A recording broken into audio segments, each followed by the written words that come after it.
Week 8 of the NFL season is officially done, and with every single team having a game this week, we had a lot of really interesting matchups. And in today's video, we're going to talk about the 5 biggest winners of Week 8. Now, before we get into that, I did want to throw out a couple honorable mentions. I have 3 different honorable mentions. Those teams are going to be the Chargers, the Jaguars, and the Jets. All 3 of those teams won this week, and for each separate team, they kind of have their own reason, but that's not the main point of this video. Let's go ahead and hop into our top 5. At the number 5 spot, I have the Dallas Cowboys. Now, heading into this week, they went up against the LA Rams, and I fully expected the Dallas Cowboys to sort of struggle this game, because not only are the Rams a really good team, but the Cowboys usually struggle coming off a bye week, but man, they flatlined the LA Rams. The final score was 43-20, but truth be told, the LA Rams offense did not really score 20 points. A lot of those points were kind of in the second half when it was kind of over. The only good thing that actually happened for this Rams team was the fact that they had a good first drive. Other than that, this was a horrible game from start to finish for them. But because this is the winner side of thing, I'm going to focus on the Dallas Cowboys. In the first half, everything was working for them, and same thing kind of happened in the second half. Offense, defense, special teams were all in sync this week, and you sort of see where the Dallas Cowboys are going as a team now. 2 weeks ago, they lost miserably to the 49ers, and since that week, a lot of things have changed. Since that game, the 49ers are 0-3, which we'll talk about them in a separate video. And since that day, the Cowboys are 2-0, where they've beat 2 really quality teams in the LA Chargers and the LA Rams. And it wasn't just the fact they won these past 2 weeks, it's the way that their quarterback, mainly Dak Prescott, has been playing. Last week, Dak Prescott had 272 yards, 1 touchdown, and 0 interceptions. And while those numbers really don't stand out by no means, if you sat there and actually watched the game, Dak Prescott was on an absolute tear. He was killing that defense from start to finish. And then he continued this on again this week,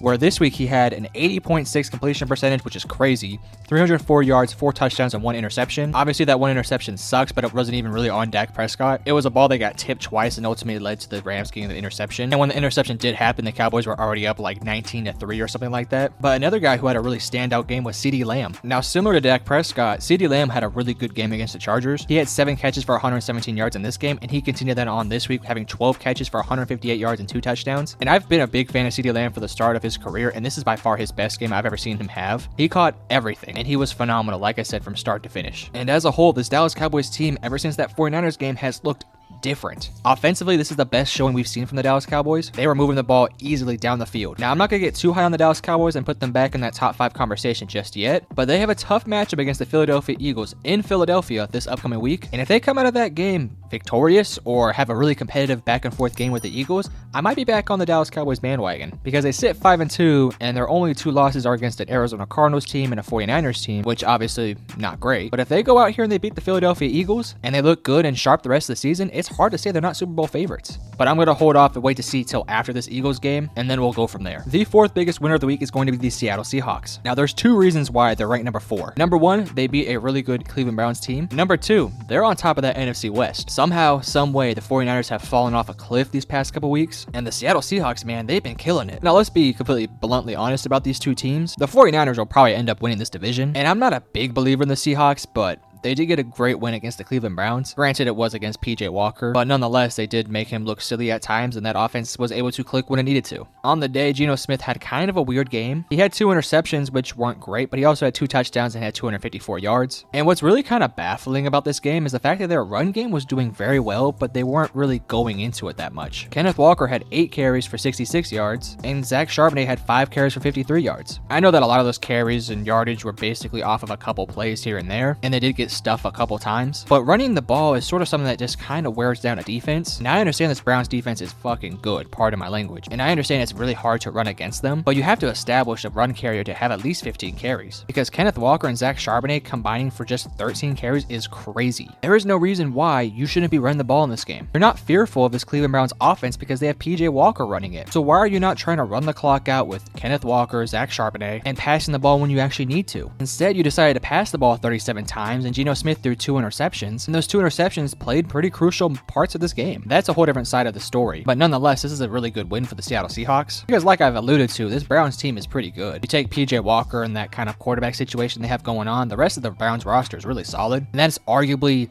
a top 5 defense in the league they just went up against. And while I want to see more from this Seahawks offense, you got to give them credit. They did put up 24 against them. And also, like I said earlier, they're number 1 in their division. And if somehow, some way they can win this division, I know it's not really realistic, but if they can, that would be such a big boost for the Seattle Seahawks. But for this week, they're my 4th biggest winner. My 3rd biggest winner of the week, and this might come as a bit of a surprise, but it's actually going to be the Denver Broncos. Now, the reason why they're not higher up on this list is for a couple different reasons. For starters, this team has no reason to beat the Kansas City Chiefs at this point in their season. This team has no shot of making the playoffs, let's just be completely honest. And winning games actually kind of hurts them because of obviously draft capital and what they can do with certain players. But nonetheless, this is such a big win for the Denver Broncos in terms of just their spirit and their will to fight. And I want to give the Denver Broncos a bit of credit because they had every reason in the world to just quit playing football after that 70-20 blowout against the Miami Dolphins. But since then, they've continued to fight and they've continued to play really tough games. And in this week, they had every reason to again just quit because they're playing Patrick Mahomes and the Kansas City Chiefs. But they took it to them from start to finish. And they won the game with a score of 24-9. And what's even more crazy, they made Patrick Mahomes look very pedestrian. This is the same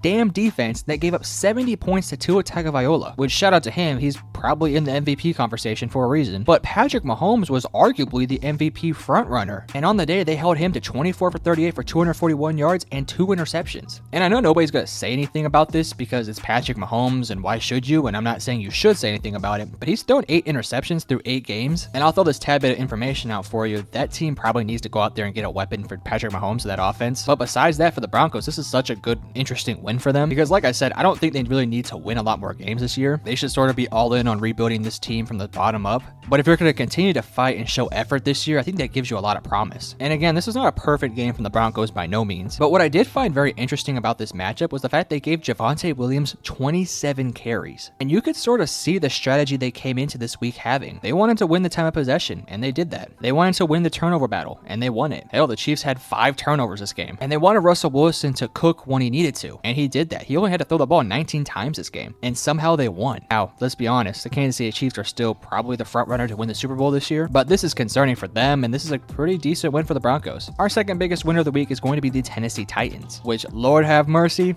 we got an interesting storyline to talk about. Will Mother effing Levis. Now, I'm going to make a full breakdown video on Will Levis and his performance in the coming days, so if you do have any interest in that, make sure to stick around for that video. But on the day, he was 19 for 29, had 238 yards and 4 touchdowns. And you know what? Screw it. The second biggest winner of the week is not the Tennessee Titans. It's Mike Vrabel and Will Levis. I'm not going to throw the moon at Will Levis and say he's going to be the world beater that they need, but boy, he looked dang good. Again, let me say these numbers for you guys. 19 for 29, 238 yards and 4 touchdowns. And finally, it looks like they have a guy who understands it. Feed Derrick Henry, feed DeAndre Hopkins. Your 2 biggest playmakers on your roster, give them the ball. And that's what Will Levis did. He was honestly amazing. Sure, he definitely got lucky with some of his catches that DeAndre Hopkins was catching, but you gotta give him credit for having the guts and the goals to go out there and do that type of stuff. Because this is a pretty good Falcons secondary. It's not like he was going up there against a bunch of traffic cones, but for him to have the balls to go out there and just throw dots and dimes to DeAndre Hopkins is crazy. Now, he's not gonna be able to do that every single week because eventually he's gonna try to do that stuff and he's gonna get picked off multiple times. So I definitely want to see him hone it back a little bit with the deep shots and do a bit more underwork stuff. And I would like to see Mike Vrabel sort of give him some stuff underneath to help him get going. I could imagine a Tennessee Titans offense that feeds the ball to Derrick Henry, does a lot of play action, does a lot of screens, does a lot of underneath stuff to get Will Levis going. And then once these secondary members start coming forward and they start stacking the box more, that's when you let Will Levis throw bombs to DeAndre Hopkins. And this is a team that has a lot of talent, guys. I've been saying all along the Tennessee Titans are a team that just needs a good quarterback. Of course, Ryan Tannehill and Malik Willis was never going to take this team anywhere. And I'm not saying Will Levis is the second coming of Patrick Mahomes yet, but if he goes out there this upcoming week and does kind of what he did this week, man, I am terrified of the Tennessee Titans because they already have a decent defense and they have some decent weapons. And if Will Levis is genuinely that guy, we'll have to wait and see about how good this team can be. But our biggest winner of the week, and I think most people would understand this, is going to be the Cincinnati Bengals. Don't look now, guys, but this Bengals team has just won 3 in a row, and they're now over 500. They sit at 4-3, and it's not like they've been beating some bad teams. Sure, that Cardinals win was a kind of a gimme game, but they go out there and beat the Seahawks, and they just beat down on the 49ers, and they have an upcoming matchup against the Buffalo Bills. So if they somehow win that game, watch the F out. And let's get this out of the way. The biggest reason for why they've been playing better these past couple weeks has been Joe Burrow. In his first 4 games he played, he had 2 touchdowns and 2 interceptions, and actually had 3 games where he didn't have a single touchdown. Over the course of the last 3 games, he has 8 touchdowns and 2 interceptions. And you gotta give credit to not only Joe Burrow, but the offensive coordinator and their head coach. They took a lot of scrutiny for how bad they've been playing this year, and honestly, rightfully so, because they weren't giving Joe Burrow easy reads given the fact that he was injured. But now that he's healthy, he's starting to look more and more like the Joe Burrow that we actually actually know. And this game sort of perfectly exemplifies what this Bengals offense wants to do. Feed the ball to Jamar Chase, T. Higgins, and Tyler Boyd, and when they need to, run the ball effectively with Joe Mixon. And that's exactly what they did. On the day, Jamar Chase had 10 catches for 100 yards and a touchdown, T. Higgins had 5 catches for 69 yards, Tyler Boyd had 3 catches for 40 yards and a touchdown,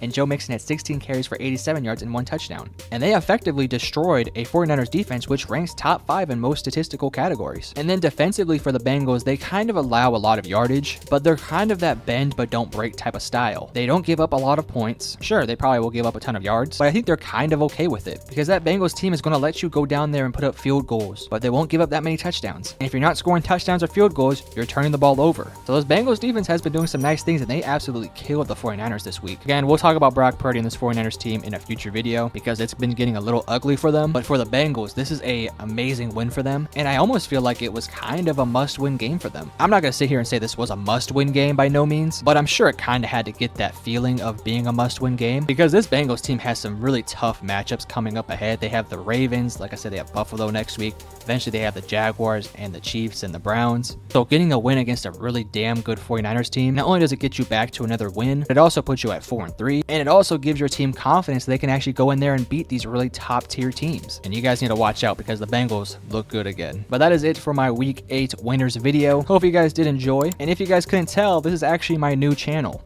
And for anyone who's confused as to why I actually had to switch channels and you haven't seen my most recent video on my other channel, I would advise you guys to check out that video. I'm not sure if it's going to be uploaded by the time this video is up, but if you're confused as to what the hell I'm saying, I advise you guys to check out my other YouTube Shorts channel where you can see my full video as to why I actually had to switch channels. But most of you guys are probably new, so if you guys have no interest in knowing about my past with this channel, don't worry about it. Just stay a little while and like and subscribe this video. But I love you guys. Peace.